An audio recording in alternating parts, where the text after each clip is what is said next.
I've been to many truly sacred places. I've been to many truly powerful places. I've seen many powerful beings. When I bow down to them, I'm genuine, but I bow down to them a little less than I would bow down to my Guru. Always. It doesn't matter whether it's Kedar or this or Gautam Buddha, whoever comes in front of me, I bow down to them genuinely, but just little bit less than what I would bow down to my Guru. When I bow down to Kailash, I bow down to him the same way I would bow down to my Guru. Never before I've done that in my whole life. That's all I can say.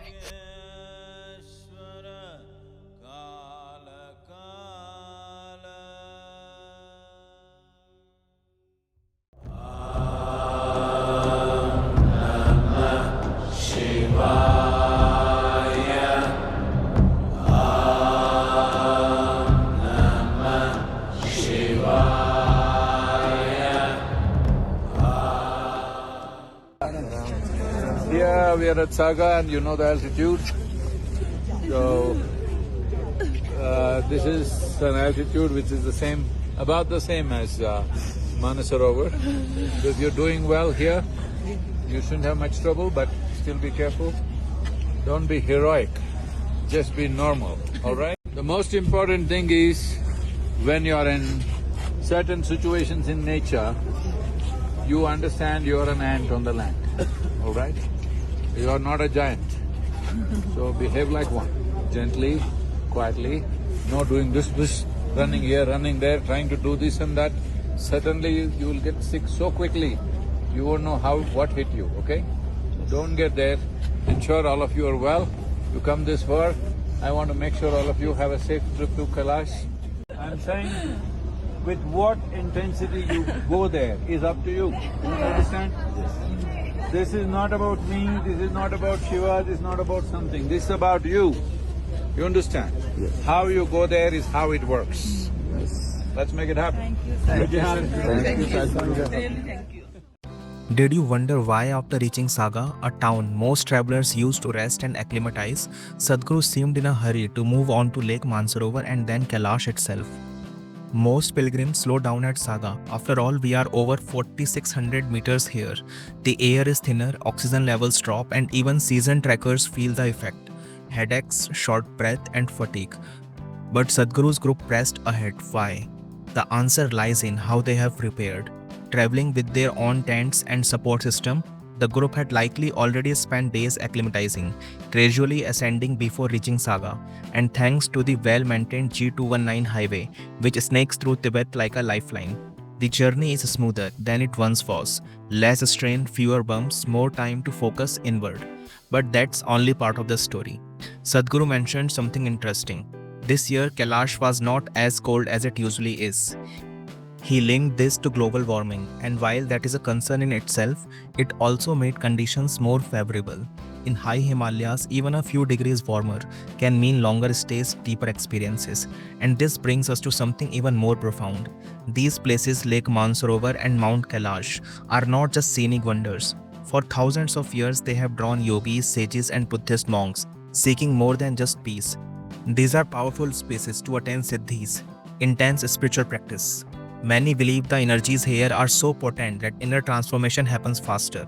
It is said that what could take years in a city might take days at Kailash. But here is another twist. If you have followed previous Kailash Yatra led by Sadhguru, you might recall a pattern. He tends to arrive during the full moon day, that is Purnima. But this time he planned the journey to culminate on Amavasya, the new moon night, and more importantly Shivaratri. In Eastern traditions, Amavasya is not just the absence of moonlight, it represents a powerful opening. With the moon's influence at its lowest, it is seen as an ideal time for inner work, for shedding the unnecessary and turning inward. In yogic culture, Amavasya is a potent time for sadhana, meditation and transformation. Many believe that spiritual practices done on Amavasya have a heightened effect, as the mind naturally turns more meditative and receptive. It is also the day when traditionally offerings are made to ancestors, a time to remember the unseen roots of our existence. But before we dive deeper into the significance of Kailash, let's pause and listen to Sadhguru.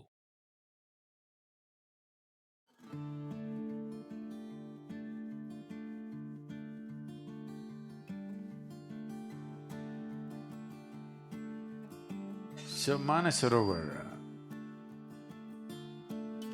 is significant because it is culturally significant because whenever Shiva is a bit of a vagabond householder, he goes away.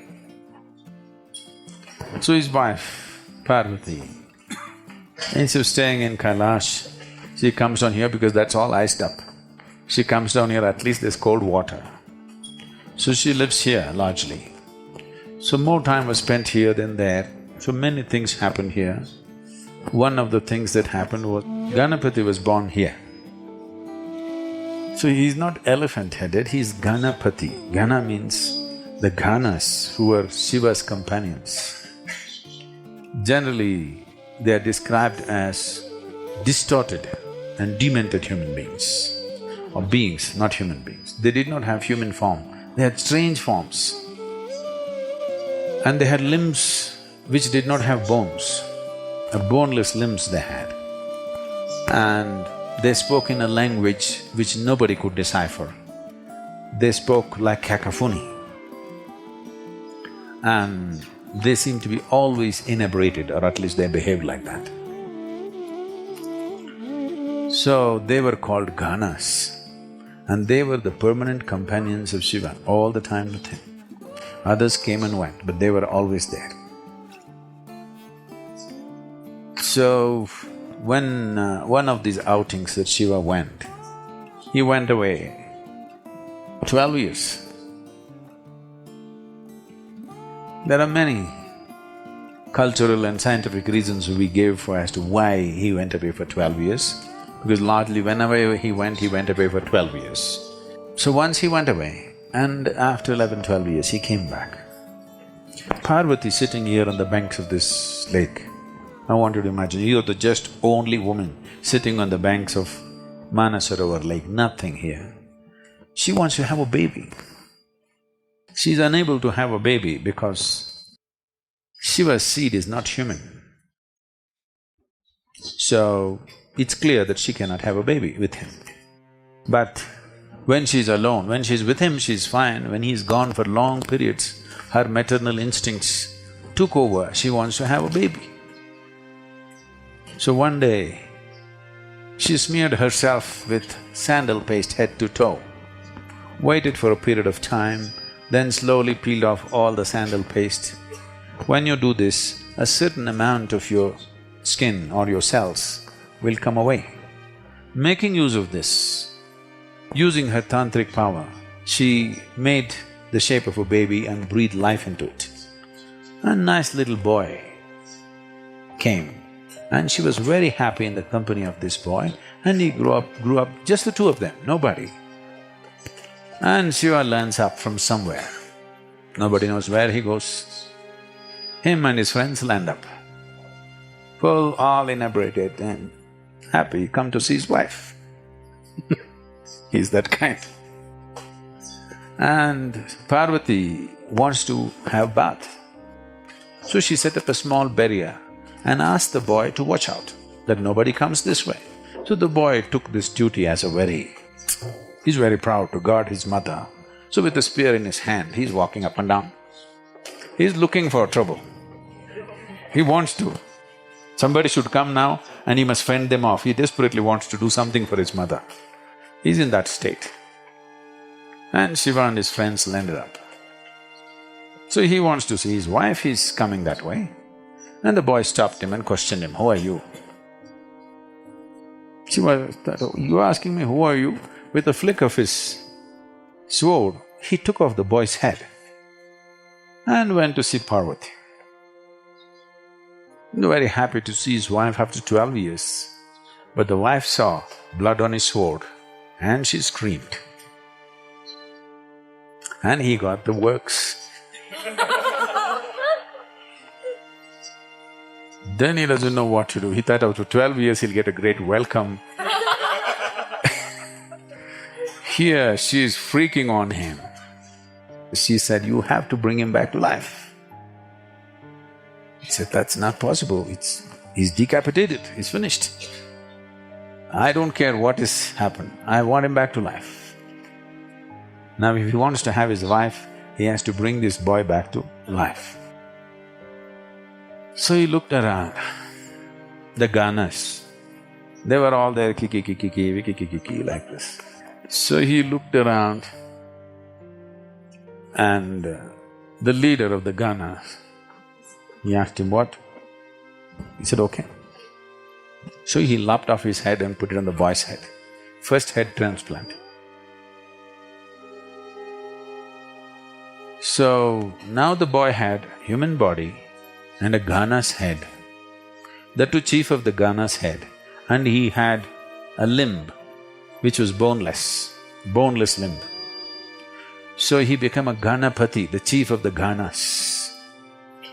Somewhere down the line, artists from Sivakasi in Tamil Nadu, because they had never seen a Gana but the place was full of elephants, a boneless limb means they could not imagine beyond an elephant. So they slowly made that into an elephant. Whatever they do even today, everybody calls it only Ganapati. Nobody calls him Gajapati, okay? Some people have started writing songs these days calling him Gajapati, but it doesn't stick. Ganesh, Ganapati is what sticks because he is Ganesh, he is Ganapati. He is the king or the leader or the chief of Ganas.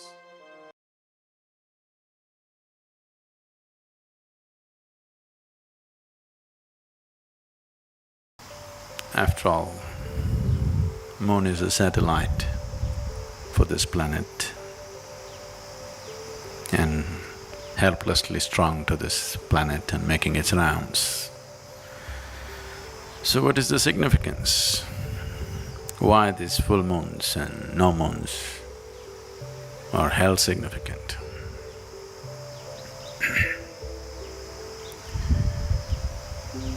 Probably many of you know that